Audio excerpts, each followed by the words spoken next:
Today I'll be teaching you guys how you guys can delete your Hotmail account. So Hotmail's name has been changed into Outlook because Hotmail was bought by Microsoft. So whenever you search for Hotmail, it's going to show you Microsoft.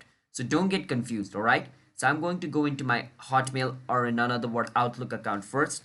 So I'm going to search for Outlook login. Now remember, as I said, Hotmail's name is changed into Outlook. So instead of Hotmail login, I'm searching for Outlook login. And I'm going to click on Outlook to log in into my Outlook account. You guys also need to do that. Now once you log in into your Outlook account, what you need to do is follow the next step, which I'm going to show you. Now from over here, you need to click on your profile picture at the top right corner of your screen. And from over here, you need to click on My Profile.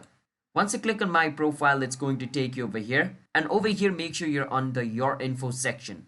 Once you're in the Your Info section, scroll a bit down and you will see the option called Close Account. Click on Close Account and it's going to take you over here and it's asking you to read all of this. And I will suggest you to read all of this because once you delete your account, you won't be able to recover anything, alright? So if you're okay with that, then click on Continue and then it's going to take you to the next step. Now over here, it's going to take you to the Contact Microsoft support page.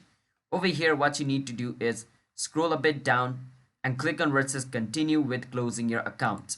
And once you click on Continue with closing your account, scroll all the way down and again click on Continue with closing your account and then click on this option called Go to close your account. Click on this blue option and then it's going to ask you to enter your email to verify you're, owner of this account. After you enter your email over here and you click on Next, on the next step, your account of Microsoft or your account of Outlook or Hotmail will be deleted. That is how you guys can delete your Hotmail account. So if you guys found our video helpful, then hit the subscribe to our channel, how to guide for future videos just like this. I'll see you guys next time.